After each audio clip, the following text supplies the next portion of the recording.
Hello students, welcome back to our video lecture on active voice and passive voice. Last video સેશનની અંદર આપણે negative form જોયા હતા અને એ પણ કયા ટેન્સ તો કે સિમ્પલ પ્રેઝન્ટ ટેન્સ સાદો વર્તમાન કાળ in negative, simple past tense સાદો ભૂતકાળ ઇન નેગેટિવ નકારની અંદર, ત્યાર પછી simple future tense in negative સાદો ભવિષ્યકાળ નકારમાં and simple modal auxiliaries in negative સાદા સહાયકારક ક્રિયાપદ અને એ પણ આપણે નેગેટિવમાં જોયા હતા. ઓકે, તો આજના આ વિડિયો લેક્ચરની અંદર આપણે એ જ ચારેય ટેન્સ જેને આપણે simple present tense, simple past tense, simple future tense અને સિમ્પલ મોડલ ઓક્સિલરીઝ કહીએ છીએ એને ઇન્ટ્રોગેટિવ પેટર્નની અંદર એટલે કે પ્રશ્નાર્થ વાક્ય રચનાની અંદર જોવાના છે. આપણને હકાર, નકાર, પ્રશ્નાર્થ, WH, બધા પ્રકારની વાક્ય રચના છે એ પૂછાઈ શકે છે. એટલા માટે આપણે બધી જ વાક્ય રચના છે એ શીખવાની રહેશે. તો આ જે વિડિયો સેશન છે એની અંદર હવે આપણે ઇન્ટ્રોગેટિવ પેટર્ન છે જેને આપણે પ્રશ્નાર્થ રચના કહીએ છીએ એના વિશે શીખવાનું છે. તો let's start with simple present tense in interrogative pattern એટલે કે સાદો વર્તમાન કાળ પ્રશ્નાર્થ વાક્ય રચનાની અંદર આપણે ચર્ચા કરીએ છીએ અત્યારે. તો એમાં પણ આપણે જે આગળ કીધું એ પ્રમાણે દરેકની વાક્ય રચના છે, સેન્ટેન્સ પેટર્ન છે એ કેવી હોય છે તો કે નિશ્ચિત હોય છે. તો અહીંયા પણ આપણને સેન્ટેન્સ પેટર્ન આપેલી છે તો એ સેન્ટેન્સ પેટર્ન જોઈએ. એક્ટિવ વોઇસ છે એની અંદર શું કરવાનું રહેશે તો કે પહેલા તો આપણી પ્રશ્નાર્થ વાક્ય રચના છે એટલે પ્રશ્નાર્થ વાક્ય રચના જ્યારે પણ તમારે રજૂ કરવી હોય ત્યારે કર્તાની આગળ હેલ્પિંગ વર્બ લેવાનું હોય છે. એક ટુ બી વાળી આપણે સાદી પ્રશ્નાર્થ વાક્ય રચના જોઈએ. એમ કીધેલું હોય કે હી ઇઝ માય બ્રધર, તો એની પ્રશ્નાર્થ કરવી હોય તો આપણે શું કરીએ પ્રશ્નાર્થ રચના તો ઇઝ હી માય બ્રધર અને ક્વેશ્ચન માર્ક. તો ઇઝ જે છે એ આપણું હેલ્પિંગ વર્બ છે, ટુ બી નું ફોર્મ છે, હેલ્પિંગ વર્બ છે. એને આપણે કોની આગળ લઈએ છીએ તો કે હી ની આગળ. એટલે કે ગમે ત્યારે પણ તમારે પ્રશ્નાર્થ રચના કરવાની થતી હોય ત્યારે હેલ્પિંગ વર્બ જે છે એ હંમેશને માટે સબ્જેક્ટની પહેલા આવે છે. તો અહીંયા એક્ટિવ વાક્ય રચના છે એની આપણે પ્રશ્નાર્થ કરવાની છે અને સિમ્પલ પ્રેઝન્ટ ટેન્સમાં તો સિમ્પલ પ્રેઝન્ટ ટેન્સ જે છે એની પાસે આમ તો હેલ્પિંગ વર્બ નથી એટલે યાદ હોય તો નકારની અંદર પણ આપણે ડુ અને ડઝ હતું એ લીધેલું હતું. તો અહીંયા પણ પ્રશ્નાર્થ વાક્ય રચના કરવી છે એટલે સૌથી પહેલા વાક્યની શરૂઆતમાં શું મૂકવામાં આવશે તો કે ડુ અને ડઝ. ત્યાર પછી શું મૂકીએ છીએ આપણે સબ્જેક્ટ મૂકીએ છીએ. ત્યાર પછી V1 મેઇન ફોર્મ. યાદ રાખજો ડુ હોય તો પણ મેઇન ફોર્મ આવશે, ડઝ હોય તો પણ મેઇન ફોર્મ આવશે. ત્યાર પછી શું મૂકીએ છીએ તો કે ઓબ્જેક્ટ કર્મ અને ત્યાર પછી લાસ્ટમાં આવે છે ઇટીસી અને ક્વેશ્ચન માર્ક. તો પહેલા પણ કીધેલું હતું કે આપણને સબ્જેક્ટ છે એ ક્યારે મળશે તો કે આ વર્બને તમે હુ થી ક્વેશ્ચન કરો એટલે સબ્જેક્ટ મળશે. ઓબ્જેક્ટ છે એ આપણને કેવી રીતના મળે છે તો આપણું જે વર્બ છે એને વોટ થી ક્વેશ્ચન કરીએ અથવા તો હુમ થી ક્વેશ્ચન કરીએ એટલે આપણને શું મળે છે ઓબ્જેક્ટ મળે છે. ક્લિયર? તો આ જે વાક્ય રચના છે એક્ટિવ વોઇસમાં સિમ્પલ પ્રેઝન્ટની એની જો આપણે પેસિવ રચના કરવી હોય તો શું થશે તો પહેલા જ કીધું એ પ્રમાણે પ્રશ્નાર્થ રચના હોય પછી એક્ટિવ હોય કે પેસિવ હોય હેલ્પિંગ વર્બ તો હંમેશને માટે તમારે સબ્જેક્ટની પહેલા જ લેવાનું હોય છે. તો અહીંયા પણ આપણે સિમ્પલ પ્રેઝન્ટ ટેન્સ છે એના પેસિવમાં ટુ બી ના ફોર્મ તરીકે શું લઈએ છીએ તો કે એમ ઇઝ આર લઈએ છીએ પેસિવ કરવું હોય તો સૌથી પહેલા અહીંયા જેમ ડુ ડઝ હતું એવી રીતના સૌથી પહેલા આપણે શું લઈએ છીએ તો કે એમ ઇઝ આર લઈએ છીએ. ત્યાર પછી તો કે એક્ટિવ વોઇસનો જે ઓબ્જેક્ટ છે એને સબ્જેક્ટ કરીને મૂકીએ છીએ. ત્યાર પછી તો પહેલા જ કીધેલું હતું કે પેસિવ વોઇસ હોય એની અંદર હંમેશા વર્બનું third form V3 past participle જ યુઝ કરીએ છીએ. તો અહીંયા પણ આપણને V1 આપેલું છે એનું શું થઈ જશે V3 થઈ જશે.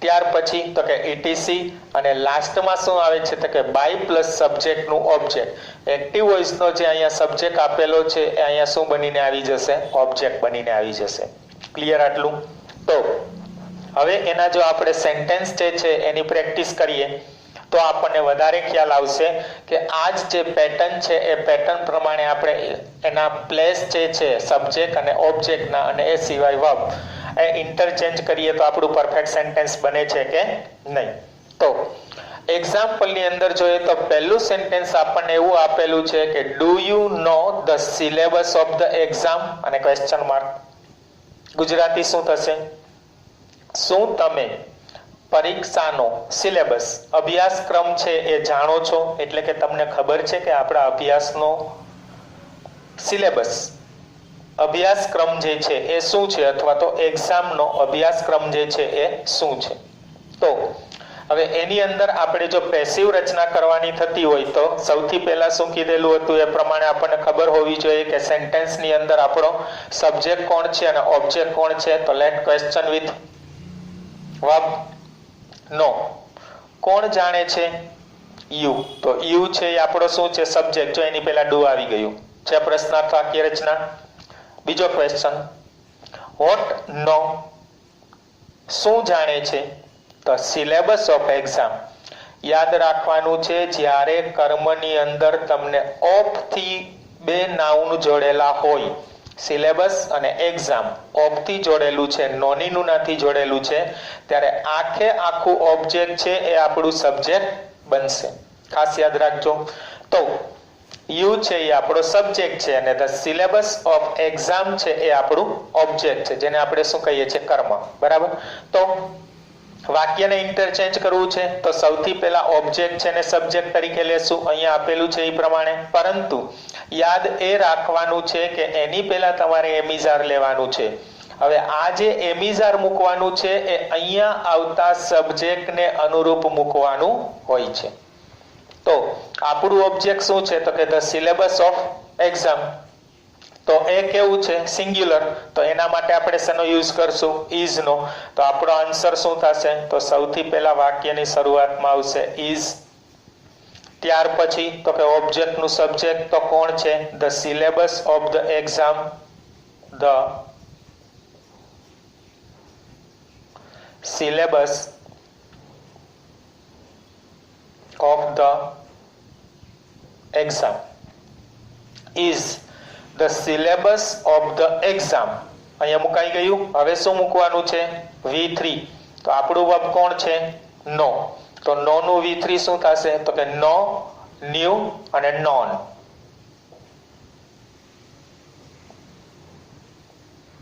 V3 મૂકી દીધું ત્યાર પછી શું છે ETC તો જોવો જોઈએ આપણને જે સેન્ટેન્સ આપેલું છે એની અંદર ETC આપ્યું જ નથી નો આપેલું હોય તો આપણે કંઈ મૂકવાની જરૂર નથી ઓકે અને લાસ્ટમાં શું છે તો કે બાય પ્લસ સબ્જેક્ટ નું ઓબ્જેક્ટ તો કોણ છે આપણું યુ તો યુ નું શું થઈ જશે by you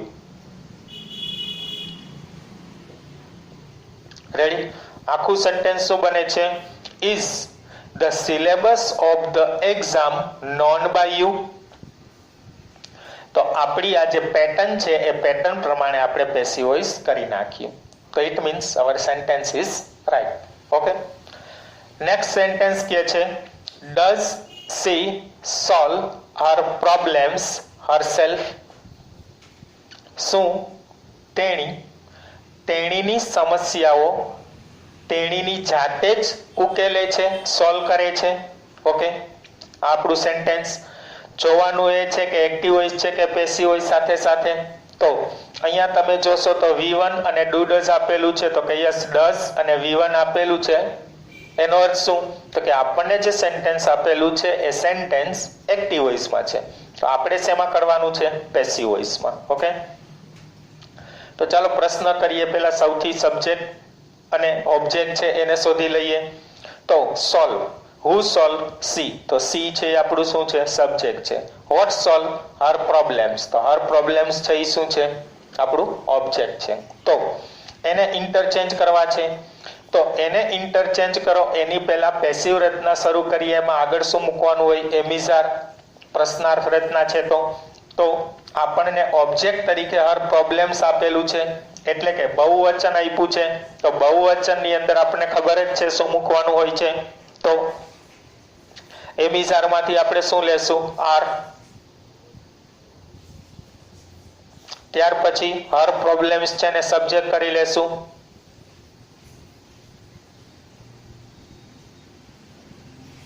are Har problems. ત્યાર પછી શું કહે છે? V3 મૂકવાનું છે. તો આપણું વર્બ કોણ છે? સોલ્વ. તો સોલ્વ નું V3 શું થશે? રેગ્યુલર વર્બ છે એટલે ed જ લાગશે. તો સોલ્વડ. આર હર પ્રોબ્લેમ્સ સોલ્વડ. પછી તો કે ETC માં હર સેલ્ફ આપ્યું છે. આર હર પ્રોબ્લેમ્સ સોલ્વડ હર સેલ્ફ. ત્યાર પછી શું કહે છે? ETC મૂકી દીધું. બાય પ્લસ સબ્જેક્ટ નું ઓબ્જેક્ટ. તો આપણે શું મૂકવાનું છે? સી. સી નું શું કરવાનું છે? તો કે ઓબ્જેક્ટ. તો શું મૂકવાનું થશે? બાય હર અને ક્વેશ્ચન માર્ક. અહીંયા કદાચ આપણે બાય હર જે છે એ ન મૂકીએ તો પણ ચાલશે. શા માટે એવું? તો કે તેણીની મુશ્કેલીઓ છે, તેણીની સમસ્યાઓ છે, તેણીની રીતે જ સોલ્વ કરે છે એવું કીધેલું જ છે, તો પછી બાય હર કહેવાની જરૂરિયાત નથી. અને કદાચ લખ્યું હોય તો પણ ખોટું હોતું નથી. એટલે એટલું પણ કહી શકાય કે આર હર પ્રોબ્લેમ્સ સોલ્વડ હરસેલ્ફ. શું તેણીની સમસ્યાઓ તેણી દ્વારા ઉકેલાય છે? પેસિવ રચના કરશો એટલે તમે જે વર્બ બોલો છો ને એની પાછળ આઈ બોલાશે. રમાય છે, દોડાય છે, લખાય છે, વંચાય છે, જોવાય છે વગેરે. તો અહીંયા પણ એવું જ થાય છે. તો આર હર problem solved herself question mark અથવા તો બાય હર અને ક્વેશ્ચન માર્ક. બરાબર જ બને તો ન મૂકો તો સારું. ત્યાર પછીના થર્ડ સેન્ટેન્સની અંદર જોઈશું કે છે does your sister take breakfast in the morning. શું તમારી બહેન સવારમાં નાસ્તો લે છે અથવા તો નાસ્તો કરે છે? તો ચાલો ક્વેશ્ચન કરીએ. પહેલા સબ્જેક્ટ અને ઓબ્જેક્ટ ફાઇન્ડ કરી લઈએ. ટેક એટલે લેવું, ખ્યાલ જ છે. હુ ટેક? Your sister. તો યોર સિસ્ટર જે છે એ આપણું શું બની જાય છે? સબ્જેક્ટ. ત્યાર પછીનો સેકન્ડ ક્વેશ્ચન વોટ ટેક? શું લે છે? બ્રેકફાસ્ટ. તો બ્રેકફાસ્ટ જે છે એ આપણું શું છે? ઓબ્જેક્ટ છે. ક્લિયર? તો સેન્ટેન્સ બનાવવું છે. તો સેન્ટેન્સ બનાવો એટલે આપણને ખબર જ છે કે પહેલા સૌથી પહેલા શું લઈએ છીએ? ઓબ્જેક્ટ ને સબ્જેક્ટ કરીને લઈએ છીએ. એની પહેલા ટુ બી ના રૂપ મૂકવાના છે એમિઝાર. તો આપણું બ્રેકફાસ્ટ છે એ ઓબ્જેક્ટ છે, એને આગળ લેવાનું છે. તો એની સાથે શું મૂકશું? એમિઝાર માંથી ખ્યાલ જ છે આપણને. તો શું લેવામાં આવશે? ઇઝ. ત્યાર પછી શું મૂકશું? બ્રેકફાસ્ટ.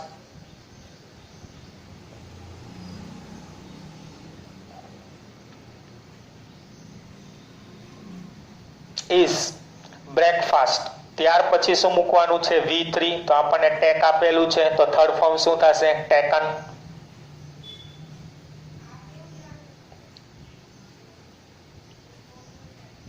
Is breakfast taken. ત્યાર પછી શું મૂકવાનું કે છે આપણને? તો કે ETC ઇન ધ મોર્નિંગ જે છે એ આપણને આપેલું છે. તો ઇન ધ મોર્નિંગ.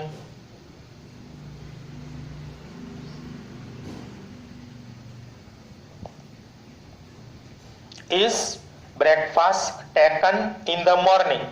પછી શું કહે છે? બાય પ્લસ સબ્જેક્ટ નું ઓબ્જેક્ટ. તો આપણને કોણ આપેલું છે? Your sister. તો યોર માં કઈ ચેન્જ કરવાનો રહેતો નથી. તો લાસ્ટમાં આપણે શું મૂકશું? By your sister. રેડી?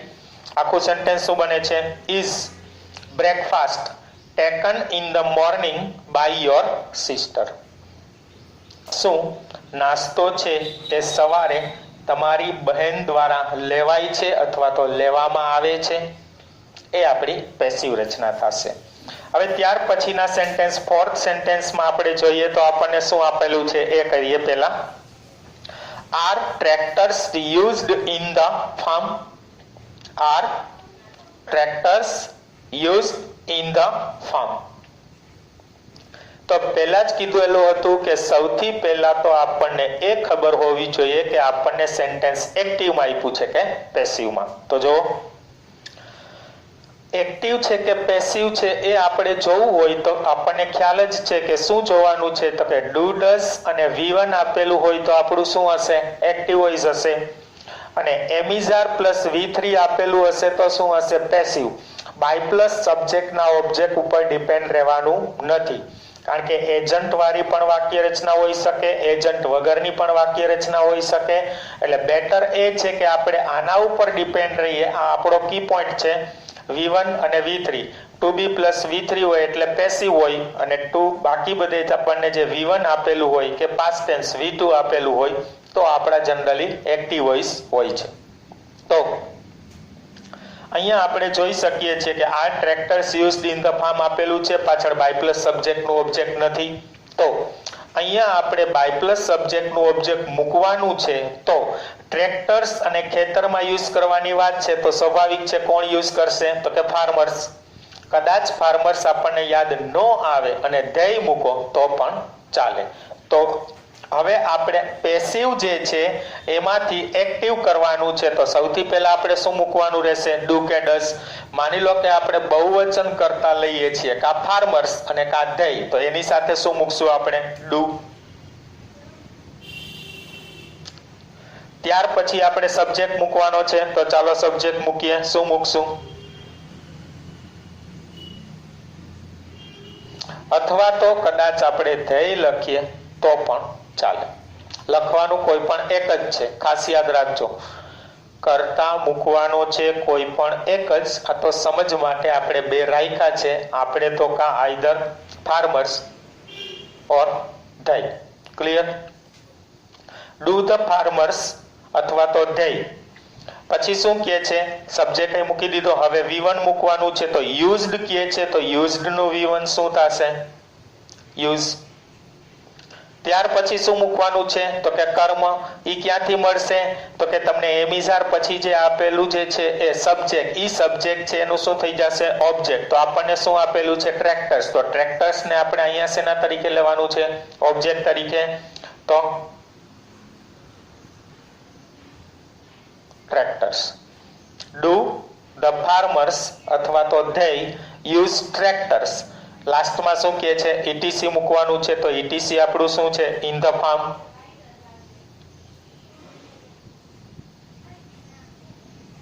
અને લાસ્ટમાં ક્વેશ્ચન માર્ક ક્લિયર આખો આન્સર શું બને છે do the farmers use tractors in the farm passive રચના આપેલ છે ફિફ્થ સેન્ટેન્સ જોઈએ એ પણ એવું જ આપેલું છે પેસિવ કારણ કે આપણને એક્ટિવ માંથી પેસિવ માંથી એક્ટિવ ગમે તે પૂછાઈ શકે છે તો is your homework checked regularly in the class જો અહીંયા આપેલું નથી બાય પ્લસ ક્વેશ્ચન માર્ક છે હોવું જોઈએ અને પેસિવ રચના છે એ કેમ ખ્યાલ આવે છે તો જોવો પહેલા ઇઝ આપેલું છે અને ચેક્ડ આપેલું છે ઇઝ આપેલું છે અને V3 આપેલું છે ઇટ મીન્સ આપણને જે સેન્ટેન્સ આપેલું છે એ કેવું છે પેસિવ છે તો એને આપણે શું કરવાનું છે એક્ટિવ કરવાનું છે તો પહેલા ડુ ડઝ લેવાનું પછી સબ્જેક્ટ લેવાનું પણ અહીંયા આપણને કંઈ આપેલું નથી તો ક્લાસમાં હોમવર્ક જે છે એ ચેક કરવાની વાત છે તો કાં ટીચર ચેક કરશે અને કાં મોનિટર ચેક કરશે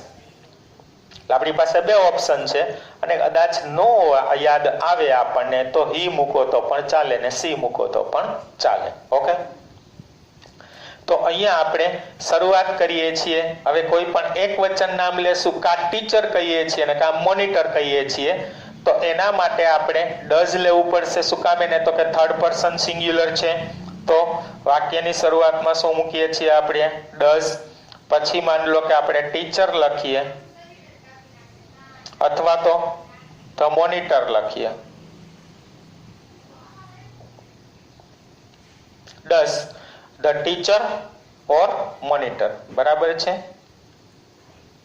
ત્યાર પછી શું મૂકવાનું છે V1 મૂકવાનું છે તો ડઝ મૂકી દીધું સબ્જેક્ટ મૂકી દીધું હવે ચેકડ આપેલું છે એનું મેઇન ફોર્મ શું થશે રેગ્યુલર વર્બ છે એટલે ઈડી જનરલી નીકળી જતું હોય છે તો check does the teacher check does the monitor check કોઈ પણ એક જ સબ્જેક્ટ મૂકવાનું છે ખાસ યાદ રાખજો ત્યાર પછી શું કહેવા માંગે છે તો કે ઓબ્જેક્ટ તો ઓબ્જેક્ટ કોણ છે યોર હોમવર્ક તો યોર હોમવર્ક નું અહીંયા આપણને આ સબ્જેક્ટ આપેલું છે, એ સબ્જેક્ટનું આપણે ઓબ્જેક્ટ કરશું એટલે આવશે યોર હોમવર્ક.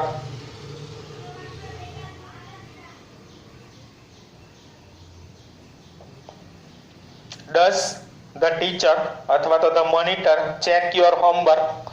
ત્યાર પછી તો કે હવે જે આપણને ETC આપેલું છે એ બધું મૂકવાનું છે, તો રેગ્યુલરલી ઇન ધ ક્લાસ. શું મૂકશું આપણે?